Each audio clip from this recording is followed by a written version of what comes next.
Olá, começando Conexão Legislativa de hoje. Lembrando, Conexão tem esse nome justamente porque a gente faz essa conexão aqui do Parlamento Paulista com as diversas camadas da sociedade e também de representantes da sociedade civil. Hoje a minha convidada aqui no Conexão Legislativa é a doutora Miriam Ravanelli Skandarkaran, vamos ver se eu falei o sobrenome dela correto, vice-presidente da Comissão da Mulher da advogada da OAB aqui de São Paulo. Doutora Miriam, bem-vinda ao Conexão Legislativa. Muito obrigada pelo acolhimento, pela delicadeza de sempre, Julie. E olá para quem nos ouve. Espero que o nosso bate-papo aqui, espero que atenda à demanda, que seja um diálogo, que seja um bate-papo interativo, que nós possamos levar e compartilhar algumas informações. E nós convidamos a senhora, doutora, para conversar com a gente aqui no Conexão Legislativa, porque no final de agosto foi comemorado o Dia Internacional da Igualdade Feminina. E eu lembro que naquela ocasião, quando a senhora participou também do Jornal da Rede Alesp, nós perguntávamos se aquele dia tinha muita coisa a ser comemorado ou era um dia para reflexão. Então, quem não assistiu aquele dia o Jornal da Rede Alesp, depois do Dia Internacional da Igualdade Feminina, o que a gente tem a dizer?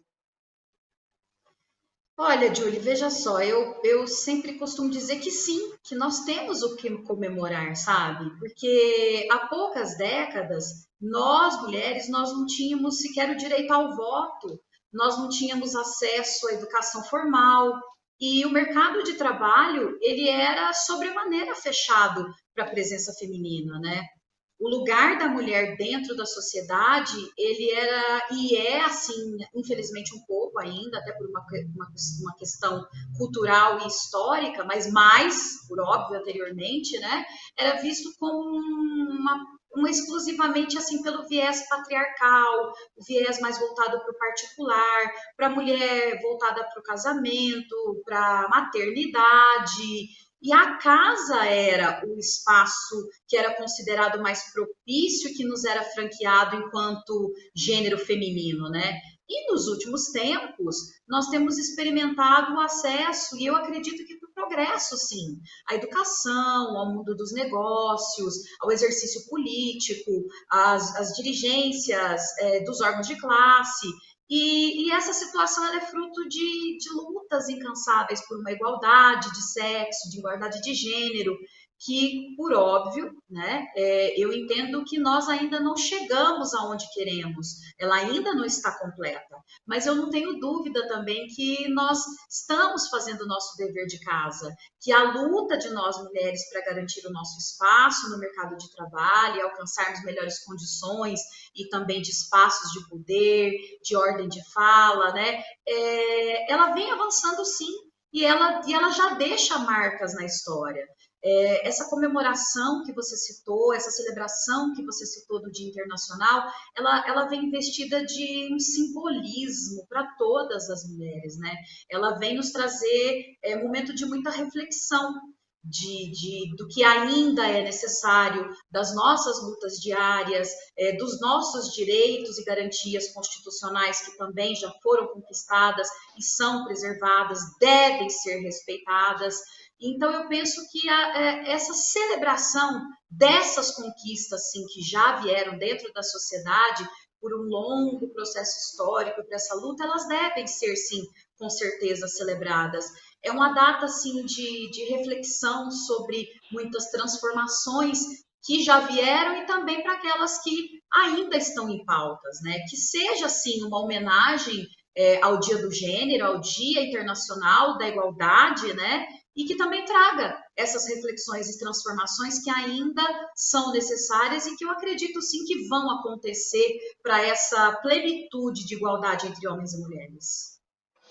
E dentro dessa sua fala, doutora, olhando um pouco para os últimos meses, em que todo mundo teve que voltar para casa, a mulher, tanto a mulher quanto o homem, teve que ir de casa trabalhar, e quem tem filhos, o seu dia a dia também precisou se readequar com isso. Talvez tenha ficado mais latente o quanto o papel da mulher precisa ser discutido e precisa fazer o que a gente está fazendo aqui, né? Colocado em voga, colocado no centro das atenções, porque nesse período de pandemia, só para contextualizar quem está vendo e ouvindo a gente, muitas pesquisas foram feitas com relação ao impacto da pandemia na vida da mulher, e que se chegou à conclusão que o impacto da pandemia com relação à empregabilidade, as questões de casa, de quanto trabalhadora, de quanto mãe, de quanto esposa, ficou mais em voga, né? Ficou mais latente todos esses papéis que a mulher precisou desempenhar e está precisando desempenhar. E aí a minha pergunta, doutora, é no sentido, a gente tem muita coisa ainda a avançar, porque uma coisa é a gente falar, outra coisa é a gente ver o que está acontecendo, e essas pesquisas mostraram que as mulheres estão sendo muito impactadas na pandemia. Eu não tenho dúvida, Júlio. Até mesmo porque há pesquisas, inclusive, como você já citou, que nós, mulheres, nós já, além do serviço de casa, de toda a administração, considerando, inclusive, uma camada, inclusive, da sociedade que conta, inclusive, com ajudantes dentro de casa, e isso eu estou falando, assim, de uma maneira, de uma classe mais privilegiada, de mulheres que ainda contam com um suporte, tá? E mesmo assim, havia toda a gerência da casa, toda a administração, e isso ainda é um papel muito adstrito à mulher, à figura feminina. Então, além de toda essa administração que já acontecia num momento regular, num momento normal, digamos assim, do segmento, enfim, da nossa vida, nós ainda saímos para o mercado de trabalho, né? Nós ainda estamos agora fora dos nossos lares, ocupando outros espaços, enquanto dirigentes, enquanto gestoras, enquanto empresárias, enquanto empreendedoras, enquanto jornalistas. Então, além do papel que nós já desempenhávamos, nós ainda acrescemos essa questão voltada para o público, porque antes estávamos muito adstritas à questão do particular, né? E uma coisa que eu gosto muito de chamar a atenção, Julie, falar a respeito quando falamos dessa questão, é que eu ouço muito, acredito que quem nos ouve e nos vê, e você também deve ouvir, é que assim, nossa, mas o meu marido me ajuda tanto, né? O meu companheiro me ajuda tanto, aquele com quem eu divido me ajuda tanto. E, na verdade, o que nós precisamos fazer é compartilhamento. Porque hoje, em sua maioria, dentro dos lares, dentro das casas, a maioria dos entes que estão envolvidos, aqueles atores que estão envolvidos naquelas dinâmicas familiares, todos trabalham. A maioria está fora. Além de estar nesse ambiente adstrito dentro de casa, nós também estamos nos mercados de trabalho, estamos trabalhando, né? Então, nós precisamos começar essas construções, essas ressignificações de papéis de forma cultural, de forma histórica, de dentro para fora. Nós precisamos começar, inclusive, isso dentro dos nossos lares, das nossas casas. Precisamos não falar em ajuda, mas em compartilhamento. Porque o que nós vemos hoje também, Julie, principalmente agora nesse momento que se impõe, são mulheres muito doentes, mulheres muito cansadas, e não que não estejamos enfrentando todos um momento muito delicado, um momento sobremaneira que, por óbvio, ninguém previu e ninguém sabe. Nós estamos procurando viver um dia de cada vez, porque é tudo muito incerto, estamos num momento de total insegurança.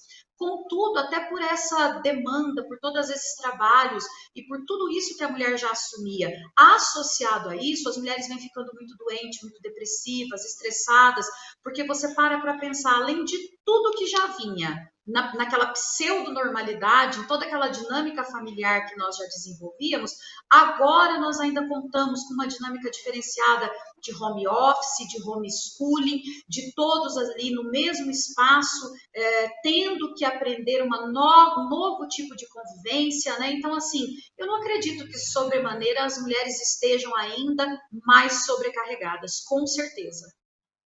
E aí vem uma outra discussão também, doutora, as mulheres em situação de vulnerabilidade, e aí eu digo daquelas mulheres que são as provedoras da casa, que foram impactadas porque talvez saíssem das suas casas para prestar serviço em outras casas, né, as mães das comunidades que têm seus filhos e não tem a creche nesse momento, né, para deixar seus filhos, tem que deixar com um vizinho, ou se tiver alguém da família, mas geralmente nas comunidades o vizinho é que ajuda, né? Precisa ter um olhar diferente para também essas mulheres? Com certeza, Julie. Eu lembro muito de um artigo que eu li logo no início da pandemia, onde dizia que não à toa a primeira morte no país foi de uma mulher preta, pobre e periférica, que estava indo onde? Trabalhar como empregada doméstica. Então, esses recortes sociais, eles são essenciais. Esses recortes sociais, para falarmos e olhar de uma forma mais específica todas as peculiaridades, todas as especificidades que abarcam todos os entes que compõem uma sociedade, eles são essenciais, eles são primordiais até para que nós possamos verdadeiramente falar de uma democracia, de um Estado democrático de direito mais justo. E o fato dessa mulher preta, pobre, periférica, ter sido a primeira vítima do corona, ela vem denunciar questões sociais que nós já vivenciávamos.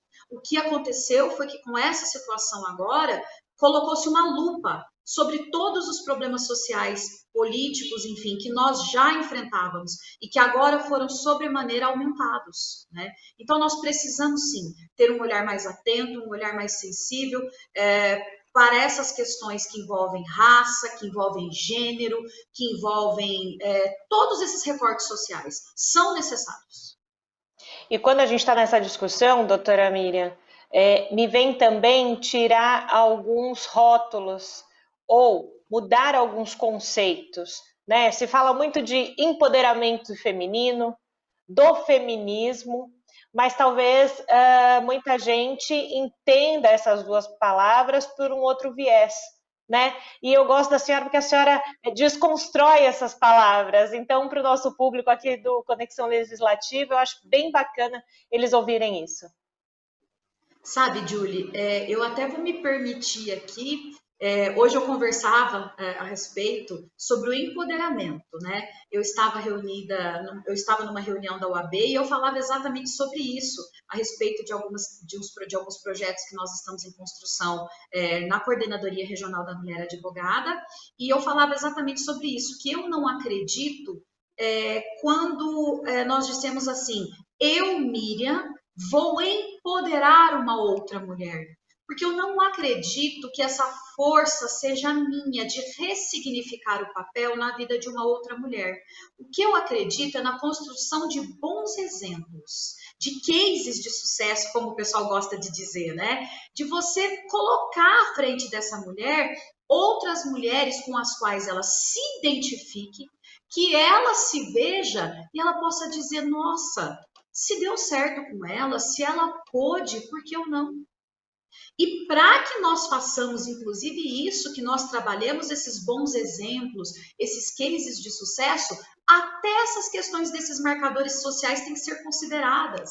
Eu vi um movimento tão lindo que eu vi esses dias na internet de uma menininha que não devia ter mais do que os seus 4, 5 anos, que é apaixonada pela jornalista Maju, né? E a menininha é negra, e ela se identificava, e ela estava assim absorta, ela estava tão feliz de ver que a roupinha que ela estava era parecida com a da Maju. Então vejam só a importância de se construir, mas de se construir, de se demonstrar esses exemplos positivos, esses exemplos que podem transformar vidas e ressignificar papéis.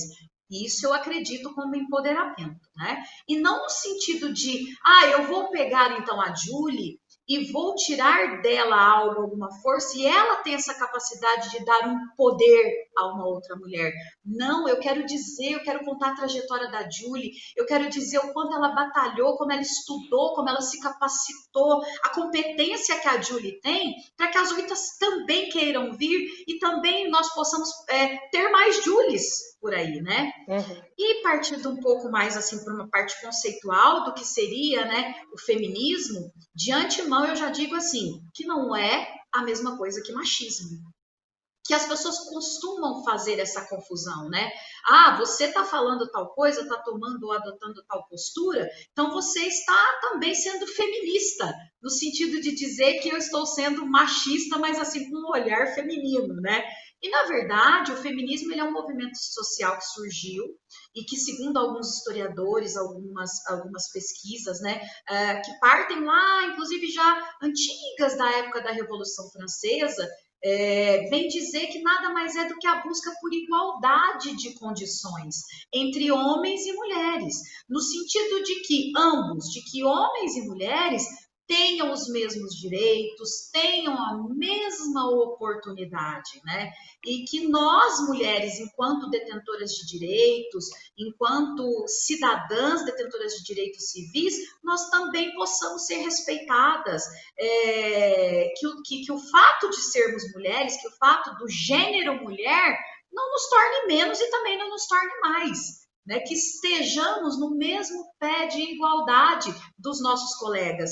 E uma outra coisa que eu gosto muito de dizer, Júlia, porque às vezes podem pensar assim, nossa, quando a Miriam fala, ela traz assim uma revolução contra os homens, vamos levantar bandeira no sentido de sermos contra os homens. Não, eu quero dizer que quando eu falo de pautas femininas, de pauta de mulheres, é uma construção conjunta.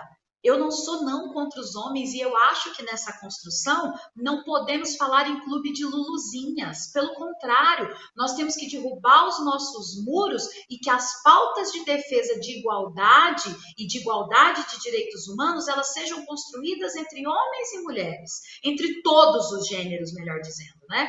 Que possam ser pautas de todos, e não só de homens, não só de mulheres, enfim, de seja qual gênero, aquele orientação que você atribua, né? Que seja uma construção conjunta, uma construção de seres humanos, de respeito entre seres humanos, né?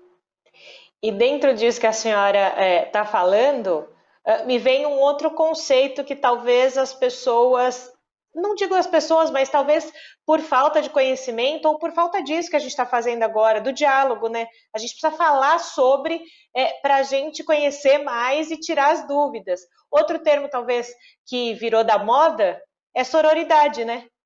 As pessoas talvez não entendam efetivamente, acham que é algo relacionado também a só as mulheres ou só ao feminismo, que seja um termo ligado ao feminismo, e não é isso, né? Não, não é. E assim, veja só, Julie, quando eu falo em sororidade, a semelhança com solidariedade não está só na gramática, porque é isso. É de fato uma coisa que está ligada à outra, porque quando eu trago a questão da sororidade, eu digo com todos os entes, eu quero dizer de uma união entre as mulheres, uma solidariedade entre as mulheres, uma empatia entre mulheres. Os homens falam muito em fraternidade. Seria isso, é uma fraternidade entre mulheres. Essa questão da empatia, de você olhar. Eu vou ser muito sincera, que eu costumo dizer que eu sou um ser totalmente em reconstrução.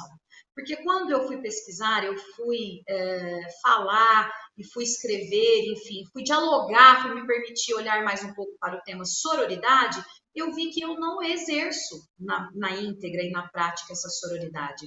Porque quando eu começo a fazer certos recortes dentro dessa sororidade, daquelas mulheres que se vestem assim o assado, que pintam assim o assado, que se portam assim o assado, eu não estou no exercício integral da sororidade. A minha sororidade ela passa a ser seletiva. Eu não estou tendo esse olhar empático, esse olhar fraterno por aquela mulher. Então, por isso que eu costumo dizer também que eu sou um ser em total reconstrução depois que essa palavrinha chegou na minha vida, para que eu possa olhar, sim, com essa real sororidade, sem que ela seja seletiva, sem que eu faça esses recortes, né? E que eu tenha essa real fraternidade em relação àquela minha irmã, porque é isso que significa também, né? A palavra soror. Ela vem, originariamente, ela é latina, e ela vem dizer, e ela vem trazer exatamente isso. Ela se refere a uma irmã. Então, assim, que eu possa ter esse olhar empático, esse olhar de sororidade em relação a essa minha irmã, em relação a essa mulher, né?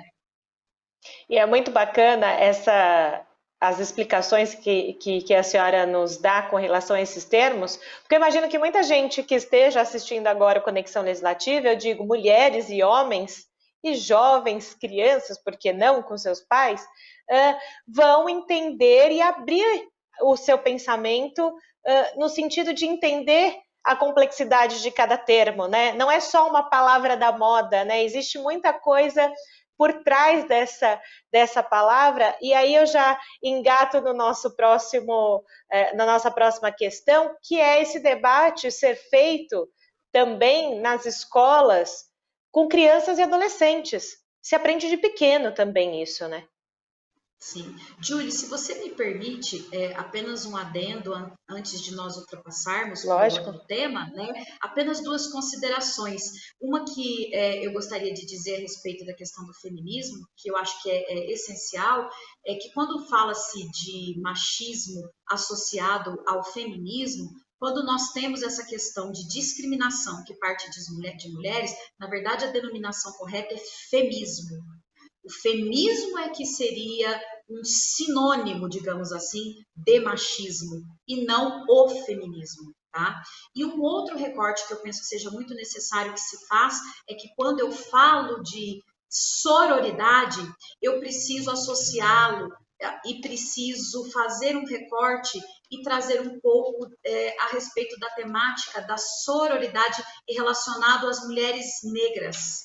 As mulheres negras, elas trazem uma conceituação que elas trazem uma denominação, melhor dizendo, elas chamam de dororidade, que seria essa questão da fraternidade entre mulheres negras e mais ainda, ela está relacionada a uma cumplicidade e também a dores que só as mulheres negras, enquanto corpos negros, são capazes de sentir quando tocadas, quando expostas a todos os níveis de vulnerabilidades. Então, é uma outra denominação, conceituação que eu também penso que seja muito importante Muito trazermos, a importante. dororidade.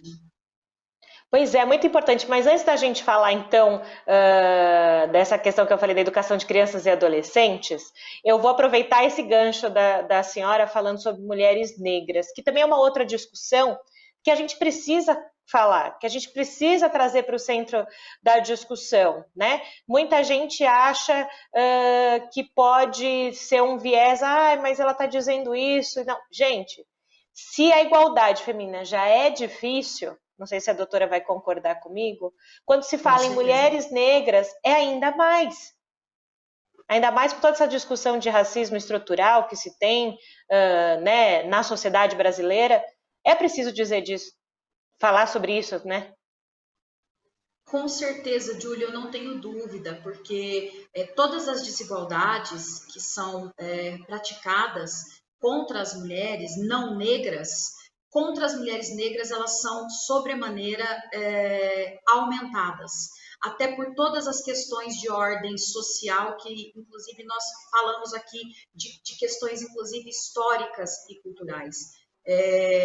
Há dados e comprovações, há pesquisas que trazem, que afirmam, né, que hoje as principais vítimas de todas as vulnerabilidades são corpos negros. São corpos negros de mulheres, são corpos negros de jovens, e as mulheres negras, elas são as que mais hoje estão expostas a esses tipos de vulnerabilidade. Portanto que, quando eu vou falar de feminismo, eu vou tratar de feminismo, é essencial que eu faça dentro dessas lutas, dessas pautas de mulheres, quando eu quiser atingir realmente a igualdade e uma democracia que possa incluir a todos. Eu preciso fazer os devidos recortes com marcadores sociais. E o que eu quero dizer com isso? Eu quero dizer que quando eu falo da mulher negra, quando eu falo da mulher negra voltada para o feminismo, quando eu falo desses recortes, é essencial que eu fale, inclusive, de uma palavrinha que muito se discute, muito se fala, que é interseccionalidade. Eu preciso considerar essa interseccionalidade para tratar as questões ou demandas de todas as mulheres, porque só assim eu vou respeitar verdadeiramente as peculiaridades e especificidades. E a proposta de se falar, a proposta dessa interseccionalidade nada mais é do que compreender a articulação dentro das diferentes categorias sociais que compõem toda uma estrutura que forma toda a nossa sociedade.